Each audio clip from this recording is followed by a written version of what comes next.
These are racing pigeons.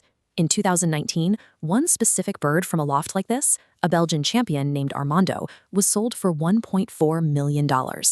That transaction provides a window into a hidden luxury market where songbirds routinely auction for $100,000 and specific parent mutations clear $150,000.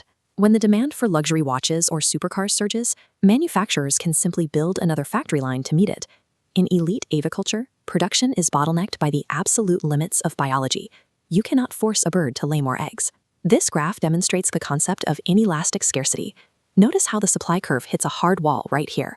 Because it is physically impossible to scale the inventory, rising demand forces the price trajectory to spike infinitely. To the ultra-wealthy, these creatures are highly calculated biological assets, governed by three immovable market forces. The first market force is aesthetic genetics. Rare DNA functions exactly like an exclusive corporate patent. Consider the Ayam Cemani, an Indonesian breed often dubbed the Lamborghini of poultry. A verified breeding pair commands up to $5,000. Every inch of the bird is inky black, from the feathers and skin down to the meat and the bones. Here is a genetic map of avian chromosome 20. The completely black appearance results from a rare condition called fibromelanosis. Looking closer, two genomic segments, DUP1 and DUP2, copy themselves. This duplication triggers massive hyperpigmentation, flooding the tissue with dark pigment. This exact principle applies to the exotic pet trade. Extreme color deviations create a submarket of designer birds that completely bypass standard species pricing. A standard African gray parrot looks like this, typically selling for a few $1,000s. A rare genetic mutation that replaces those gray feathers with a uniform, solid red pigment inflates a bird's value to $150,000. A single chromosomal typo marks the difference between a common farm animal and a six-figure luxury asset. Other species bypass aesthetic value entirely. They are priced like racehorses because they operate as businesses. In Southeast Asia, keeping songbirds is a structured, multi-million-dollar competition industry known as Kikau Mania. The premier asset of this industry is the Moray Batu, or white-rumped shama. An untrained entry-level specimen costs around $130. Once a bird proves itself as a national competition champion, its valuation leaps to as much as $100,000.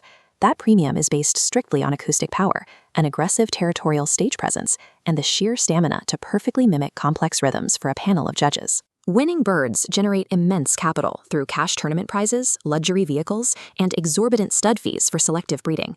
Biological stamina and vocal clarity are directly converted into compounding financial returns.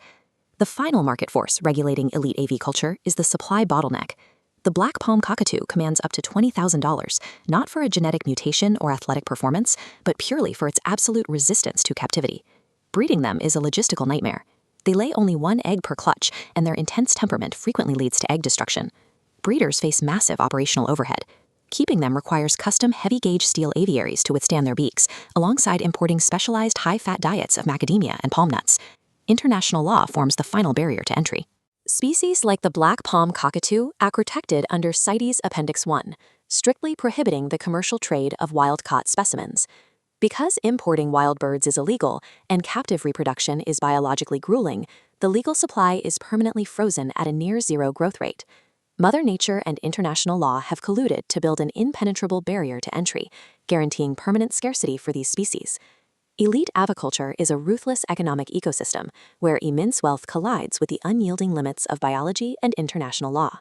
Super yachts depreciate the moment they touch the water, and luxury watches can always be manufactured in a factory. These biological assets possess absolute unforgeable rarity. No amount of billionaire capital can force a black palm cockatoo to breed or guarantee the genetic lottery of a red factor African gray. They represent the purest form of exclusivity available in the modern economy. In a world where the elite can buy virtually anything, the ultimate status symbol is an asset governed by the one force money cannot control: nature itself.